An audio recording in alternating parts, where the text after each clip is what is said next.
ക്രിസ്തുവിൽ എല്ലാവർക്കും വന്ദനം. ഇന്നത്തെ നമ്മുടെ ചിന്തയ്ക്കായിട്ട് പുറപ്പാട് പുസ്തകം 31 അധ്യായത്തിൽ ദൈവം മോശയോട് പറയുന്ന ചില കാര്യങ്ങൾ നമുക്കൊന്ന് ശ്രദ്ധിക്കാം. 31 സമാഗമന കൂടാരത്തിൻ്റെ പണി ആര് ചെയ്യണമെന്നുള്ള നിർദ്ദേശമാണ് മോശയ്ക്ക് ദൈവം കൊടുക്കുന്നത്. അവിടെ 31 2 വാക്യത്തിൽ ബസാലേൽ എന്ന് പറഞ്ഞ ഒരു മനുഷ്യനെയും 31 ഒഹാലിയാബ് എന്ന് പറയുന്ന വേറൊരു ആളിനെയും, ഇവർ രണ്ടുപേരെയുമാണ് സമാഗമന കൂടാരത്തിൻ്റെ പണിയിൽ നേതൃത്വം വഹിക്കേണ്ടത്. ഇവരെ ദൈവം പ്രത്യേക കഴിവുകൾ കൊടുത്ത, അവിടെ പ്രത്യേകം എടുത്തു പറയുന്നത് പേര് ചൊല്ലി വിളിച്ച ബസാലേൽ, 2 അധ്യായത്തിൽ പേര് ചൊല്ലി വിളിച്ച ബസാലേൽ. 6 വാക്യത്തിൽ ഞാൻ തന്നെ ഐ മൈസെൽഫ് ഹാവ് അപ്പോയിൻറ്റഡ്, ഞാൻ തന്നെ അപ്പോയിൻ്റ് ചെയ്തിരിക്കുന്നു, നിയമിച്ചിരിക്കുന്നു ഒഹാലിയാബിനെ. തന്നെയുമല്ല, കൂട്ടത്തിൽ കഴിവുള്ള നല്ല ഉരുപ്പടിയൊക്കെ ഉണ്ടാക്കാൻ കഴിവുള്ള ആൾക്കാരെ, അവരുടെ ഉള്ളിൽ കഴിവ് ഞാൻ തന്നെ ഇട്ടിട്ട് അവരെ നിയമിച്ചിരിക്കുന്നു, കൽപ്പന കൊടുത്തിരിക്കുന്നു. നിന്നോട് പറഞ്ഞ, അതായത് മോശയോട് പറഞ്ഞ എല്ലാ കാര്യങ്ങളും ഇവർ വേണം പണി കഴിക്കാൻ, ദേവാലയത്തിൻ്റെ പണി കഴിക്കാൻ. ചുമ്മാ ആർക്കെങ്കിലും പോയി പണിയാനൊക്കത്തില്ല. ഇവരെ ദൈവം പ്രത്യേകം പേര് ചൊല്ലി വിളിച്ചു. അപ്പോൾ ദേവാലയത്തിൻ്റെ പണിയിലാണ് ഇവരെ ഏർപ്പെട്ടിരിക്കുന്നത്. ചില്ലറ കാര്യമൊന്നുമല്ല. ദൈവത്തിൻ്റെ സാന്നിധ്യം ഉള്ള, ഇനിയും വരാനുള്ള ദേവാലയം പണിയാനുള്ള നിർദ്ദേശങ്ങളാണ്. പക്ഷേ ഇവരെ ദൈവം പ്രത്യേകം വിളിച്ചതായിട്ട് നമുക്ക് കാണാൻ സാധിക്കുന്നു ഈ പണിക്ക് വേണ്ടി. ഇവിടെ രസകരമായ ഒരു കാര്യം നമ്മൾ ചിന്തിക്കേണ്ട ഒരു വിഷയം, 31:2 ബസാലേൽ എന്ന് പറയുന്ന മനുഷ്യൻ, ആ വാക്കിൻ്റെ പേര്, ബസാലേൽ എന്ന വാക്കിൻ്റെ പേര് അണ്ടർ ദ ഷാഡോ അല്ലെങ്കിൽ നിഴലിൻ കീഴിൽ. ഈ നിഴൽ കീഴിൽ എന്ന് നമുക്ക് ചിന്തിക്കുമ്പോൾ പെട്ടെന്ന് നമ്മുടെ ഓർമ്മയിൽ ഒരു സങ്കീർത്തനം വരുന്നുണ്ട്. സങ്കീർത്തനം 91 നമ്മൾ വായിക്കുന്ന, അത്യുന്നതൻ്റെ മറവിൻ കീഴിൽ വസിക്കുകയും സർവശക്തിൻ്റെ നിഴലിൻ കീഴിൽ പാർക്കുകയും ചെയ്യുന്നവൻ.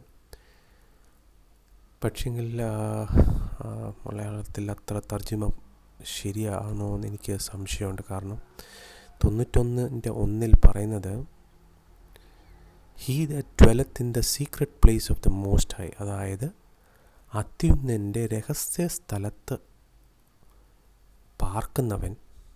ശ്രദ്ധിക്കണം, അത്യുന്നതൻ്റെ രഹസ്യ സ്ഥലത്ത് പാർക്കുന്നവൻ സർവശക്തൻ്റെ നിഴലിൻ കീഴിൽ അബൈഡ് ചെയ്യും, അല്ലെങ്കിൽ വസിക്കും, അബൈഡ് ചെയ്യും. മലയാളത്തിലും ഇംഗ്ലീഷും തമ്മിലുള്ള വ്യത്യാസം നിങ്ങൾ കണ്ടോ? ഇവിടെ അത്യുന്നതൻ്റെ രഹസ്യ സ്ഥലത്ത് വസിക്കുന്നവൻ, പാർക്കുന്നവൻ സർവശക്തൻ്റെ നിഴലിൻ്റെ കീഴിൽ പാർക്കും. ഇതാണ് അർത്ഥം.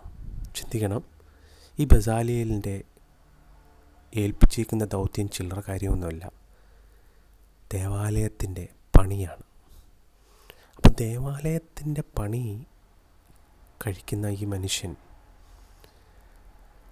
അത്യുന്നതൻ്റെ നിഴലിൻ കീഴിൽ, അതായത് അത്യുന്നതൻ്റെ രഹസ്യ സ്ഥലത്ത്. ഈ രഹസ്യ സ്ഥലത്തിന് ഒരു പ്രത്യേകതയുണ്ട്. കാരണം രഹസ്യ സ്ഥലത്ത് പാർക്കുന്നവൻ ദൈവത്തിൻ്റെ എല്ലാ രഹസ്യങ്ങളും അറിയാൻ സാധിക്കുന്ന ഒരു മനുഷ്യനാണ്. ഈ രഹസ്യ സ്ഥലത്തിനെക്കുറിച്ച് നമ്മൾ പലയിടത്തും നമ്മൾ കാണുന്നുണ്ട്. സങ്കീർത്തനം 18:11 കാണുന്നു,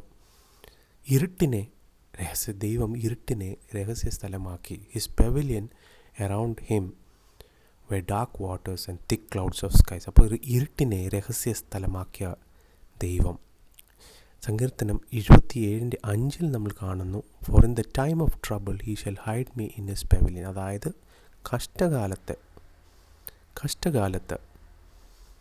ദേവാലയത്തെ, അതായത് സമാഗമന കൂടാരത്തിൻ്റെ രഹസ്യ സ്ഥലത്ത് അവൻ എന്നെ ഒളിപ്പിക്കും. സങ്കീർത്തനം 27:5. അപ്പോൾ ഈ രഹസ്യ സ്ഥലത്ത് ഒളിപ്പിച്ചിരിക്കുന്നത് എവിടെയാണ്? ദൈവസന്നിധിയിലാണ്. Secret of his tabernacle. എന്നിട്ട് എന്നെ പാറമേൽ നിർത്തുമെന്നാണ് സങ്കീർത്തനം 27:5 പറയുന്നത്. ഈ മനുഷ്യനെ ദൈവം തിരഞ്ഞെടുക്കുമ്പോൾ ആർക്കും ഇവനോട് അസൂയ തോന്നേണ്ട കാര്യമില്ല. കാരണം ദൈവമാണ് പേര് ചൊല്ലി വിളിച്ചത്. ആരും ഇവനെ ഈ സ്ഥാനത്തു നിന്ന് മാറ്റാനും ഒക്കത്തില്ല. കാരണം ദൈവം പേര് ചൊല്ലി വിളിച്ചു.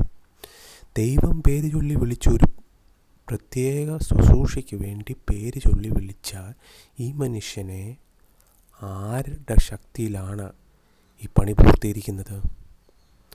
സർവശക്തൻ്റെ ശക്തിയുണ്ട് ഇവൻ്റെ പിന്നാലെ ഈ ദൗത്യം നിറവേറ്റാൻ. ചിന്തിക്കണം. സങ്കീർത്തനം 31:20 കാണുന്നു, thou shall hide them in secret of thy presence. നിൻ്റെ സന്നിധിയിലെ സീക്രട്ടിൽ, രഹസ്യത്തിൽ എവിടെ, ആരിൽ നിന്ന് ഒളിപ്പിക്കും? മനുഷ്യൻ്റെ നിഗളത്തിൽ നിന്ന് ഒളിപ്പിക്കുമെന്ന്. ഒന്ന് ശ്രദ്ധിച്ച്, ഇന്ന് മനുഷ്യൻ്റെ നിഗളത്തിൽ നിന്ന് മനുഷ്യന് ഒളിക്കാൻ ഒരു സ്ഥലവും ഈ ലോകത്തിലില്ല. പക്ഷേങ്കിൽ ഇവിടെ 31:20 പറയുന്നത്, മനുഷ്യൻ്റെ നിഗളത്തിൽ നിന്ന് ദൈവത്തിൻ്റെ മനുഷ്യനെ ദൈവ സാന്നിധ്യത്തിൻ്റെ ഒളിവിൽ വസിക്കും. അതാണ് ബസാലിയേൽ എന്ന് പറയുന്ന മനുഷ്യൻ. ഈ മനുഷ്യനെ പ്രത്യേകം തിരഞ്ഞെടുക്കാൻ കാരണം എന്താ? കാരണം ഇവൻ്റെ പേര് പോലെ തന്നെയാണ് ദൈവം അവനെ കാണുന്നത്. ദേവാലയത്തിൻ്റെ രഹസ്യ സ്ഥലത്തെ ദൈവത്തിൻ്റെ രഹസ്യമറിയാമെന്ന ഒരു മനുഷ്യൻ. ഈ കെട്ടുപണിക്കും നമുക്കും ഒരു ചെറിയ, അതായത് പുതിയ നിയമത്തിൽ നമ്മൾക്കും ഒരു ചെറിയ നിഴലായിട്ടാണ് കാണുന്നത്. കാരണം പുതിയ നിയമത്തിലും കഴിഞ്ഞ ആഴ്ച നമ്മൾ ചിന്തിച്ചതുപോലെ ഒരു പണി നടക്കുന്നുണ്ട്. ആ പണി നടക്കുമ്പോൾ ദൈവം പണിയുന്നത് ദൈവത്തിൻ്റെ ശരീരമാണ്. അതായത് ക്രിസ്തുവിൻ്റെ ശരീരമായ മണവാട്ടി സഭയെയാണ് പണിയുന്നത്. എഫെസ്യർക്ക് എഴുതിയ ലേഖനം 4:11 നമ്മൾ വായിക്കുന്ന ഒരു കാര്യമുണ്ട്. ദൈവം മനുഷ്യർക്ക് ദാനങ്ങളെ കൊടുത്തു. അതേത് ദാനങ്ങളാണ്? അപ്പോസ്തലന്മാർ, പ്രവാചകന്മാർ, സുവിശേഷികർ, അതുപോലെ തന്നെ പാസ്റ്റർമാരും ഉപദേശകന്മാരും. ഇവരെ എന്തിനു വേണ്ടിയാണ്? Building up of the body of Christ. ദൈവത്തിൻ്റെ ശരീരത്തെ പണിയാൻ വേണ്ടിയാണ് ഈ ദാനങ്ങളെ സഭയ്ക്ക് ദൈവം കൊടുത്തേക്കുന്നത്. എന്തിനാണ് ഈ പണി നടക്കുന്നത്? വിശ്വാസത്തിൻ്റെ ഐക്യതയിലേക്ക് എത്തുന്നിടം വരെ. എന്നത്തേക്ക് വേണ്ടി? വിശ്വാസത്തിൻ്റെ ഐക്യതയിലേക്ക് എത്തിക്കുന്നിടം വേണ്ടി ദൈവപുത്രൻ്റെ സകല പരിജ്ഞാനത്തിലും ഒരു പക്വത ഉള്ള ഒരു മനുഷ്യൻ എന്നുള്ള രൂപത്തിൽ സഭയെ ദൈവം പണിയുവാണ്. ഈ ക്രിസ്തുവിൻ്റെ പൂർത്തീകരണത്തിലേക്ക്, ക്രിസ്തുവിൻ്റെ ഫുൾനെസ്സിലേക്ക്, പൂർത്തീകരണത്തിലേക്കാണ് ഈ പണി നടക്കുന്നത്. പക്ഷേ ഇന്നത്തെ ക്രൈസ്തവ ലോകം നമ്മൾ ചിന്തിച്ചു കഴിഞ്ഞാൽ പല സഭകളാണ്, പല വിഭാഗങ്ങളാണ്, പല ഡിനോമിനേഷൻസാണ്. എന്തുകൊണ്ടാണ് വിശ്വാസത്തിൻ്റെ ഐക്യത്തിലേക്ക് എത്താൻ സാധിക്കാത്തത്? ഇത്രയും വിശ്വാസത്തിൻ്റെ പല വിശ്വാസങ്ങൾ. എഫെസ്യർ 4:5 വായിക്കുന്ന ഒരു വിശ്വാസമേ ഉള്ളൂ. ഒരു കർത്താവ്, ഒരു വിശ്വാസം, ഒരു സ്നാനം. എന്തുകൊണ്ടാണ് ആ ഐക്യത ഇന്നില്ലാത്തത്? കാരണം മനുഷ്യൻ്റെ നിഗളത്തിൽ നിന്ന് ഒരു വിശ്വാസിക്ക് ഒളിക്കാൻ ഇടമില്ല. അല്ലെങ്കിൽ ദൈവത്തിൻ്റെ രഹസ്യ സ്ഥലത്ത് ഒളിക്കാൻ മനുഷ്യൻ ഓർക്കുന്നില്ല, മറന്നുപോകുന്നു. ദൈവ സാന്നിധ്യത്തിൻ്റെ രഹസ്യ സ്ഥലത്ത് ഒളിക്കാൻ മനുഷ്യൻ മറന്നുപോകുന്നു. തന്നെയല്ല എഫെസ്യർ 4:15 നമ്മൾ വായിക്കുന്നു, you have to grow up, വളരണമെന്ന്.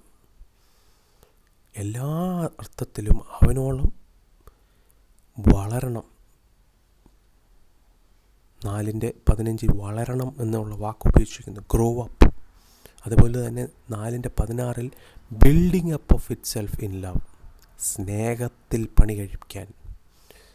ഈ പണി ചെയ്യുന്ന ദൈവമാണെന്നുള്ള ബോധമില്ല ഇന്ന് വിശ്വാസികൾക്കും ദൈവദാസന്മാർക്കും.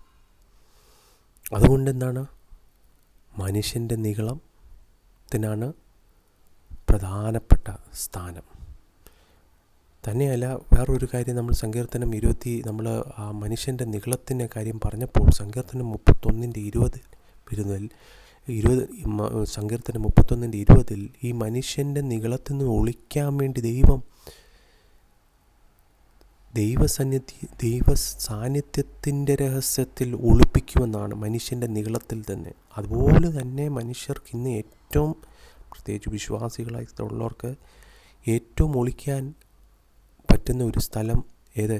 ഈ നാക്ക്. മനുഷ്യൻ്റെ ഒരു നാക്കുണ്ട്. 31:20 Thou shall keep them secretly in a pavilion from the strife of tongue. നാക്കൊരു വാളാണല്ലോ, നമ്മുടെ നാക്കൊരു വാളാണ്.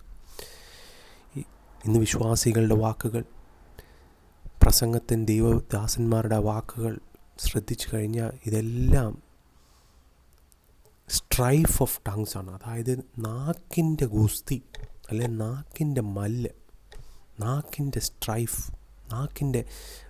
നാക്ക് തന്നെ. നമ്മൾ യാക്കോബിൻ്റെ ലേഖനത്തിൽ വായിക്കുന്നത്, നാക്ക് നമ്മൾ കടിഞ്ഞാണിട്ട് സൂക്ഷിക്കേണ്ടതായിട്ട് ആവശ്യമുണ്ട്. അല്ലെങ്കിൽ ദൈവം നമ്മളെ ഒളിപ്പിക്കണം. ഇത്രയും ജീവിതങ്ങൾ തകരാൻ കാരണം, ഈ പണി മുന്നോട്ട് പോകാൻ ഒക്കാതിരിക്കുന്ന കാരണം ഈ നാക്കിൻ്റെ ഗുസ്തിയാണ്. സങ്കീർത്തനം 31:20 ഞാൻ മലയാളത്തിൽ വായിക്കുന്നില്ല, നിങ്ങൾ തന്നെ വായിച്ചാൽ മതി. സങ്കീർത്തനക്കാരൻ പറയുന്നു, മനുഷ്യൻ്റെ നിഗളത്തിൽ നിന്നും ഈ നാക്കിൻ്റെ സ്ട്രൈഫ് നിന്നും എന്നെ ഒളിപ്പിക്കാൻ നീ എന്നെ ഒളിപ്പിക്കും, ദൈവം എന്നെ ഒളിപ്പിക്കും. കാരണം കെട്ടുപണി നടക്കുമ്പോൾ ഐക്യതയില്ലെങ്കിൽ പിന്നെ വിശ്വാസികൾ എവിടെ പോയി ഒളിക്കും? സ്നേഹത്തിൽ സത്യം. നമ്മൾ കഴിഞ്ഞ ആഴ്ച വായിച്ച വാക്യമാണ് സ്നേഹത്തിൽ. ഇന്ന് ഈ ആഴ്ചയും ആ 15-ാം വാക്യം എഫെസ്യർ 4:15 നമ്മൾ വായിക്കുന്നു, building up of it self in love. ആ സ്നേഹത്തിൽ വളരാനായിട്ട് ദൈവം നമ്മളെ സഹായിക്കട്ടെ എന്ന് ഞാൻ പ്രാർത്ഥിക്കുന്നു. ഈ ചിന്തകൾ നമ്മളെ കൂടുതലായി ഈ ദൈവം പണിയുന്ന പണി കൂടുതലായിട്ട് നമ്മൾ ഏർപ്പെടാനും, ദൈവം ഒരുക്കിയ മനുഷ്യനെ ദൈവം നയിക്കും എന്നുള്ള ബോധത്തോടെ,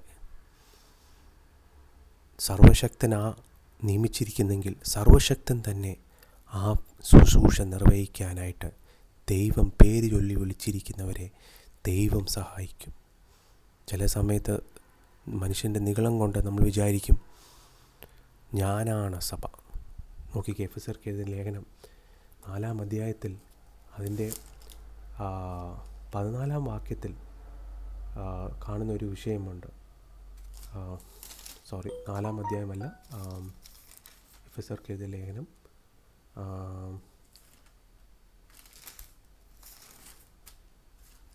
all members are not one എന്ന് പറഞ്ഞു കഴിഞ്ഞാൽ ചിലപ്പോൾ ഞാൻ വിചാരിക്കും ഞാനാണ് സഭ, ഓരോ അവയവത്തിന് ഞാനാണ് സഭ എന്ന് നമുക്ക് കരുതാനൊക്കത്തില്ല. 1 കൊരിന്ത്യർ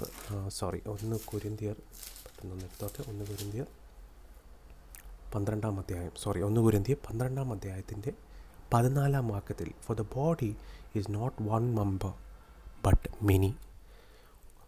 ശരീരമെന്ന് പറയുന്നത് ഒരു അവയവം മാത്രമല്ല. ചിന്തിക്കണം, ദൈവം ഒരു മനുഷ്യനെ വേർതിരിച്ചിട്ടുണ്ടെങ്കിൽ ദൈവം തന്നെ ആ ദൗത്യം നിറവേറ്റും. ദൈവം തന്നെ ആ ആ ദൗത്യം നിറവേറ്റും. ഒരു സഭയല്ല, ഒരു അവയവമല്ല സഭ, പലരായ നാമാണ് സഭ. ഈ ചിന്തകൾ നമ്മൾ കൂടുതലായി ഈ വിഷയം ചിന്തിക്കാൻ സഹായിക്കട്ടെ. ഐക്യതയോടെ ഈ പണി നടക്കാനായിട്ട് നമ്മൾ ഒരു തടസ്സമാകാതെ ഇരിക്കട്ടെ എന്ന് പ്രാർത്ഥിച്ചുകൊണ്ട് എൻ്റെ വാക്കുകൾ ഞാൻ അവസാനിപ്പിക്കുകയാണ്.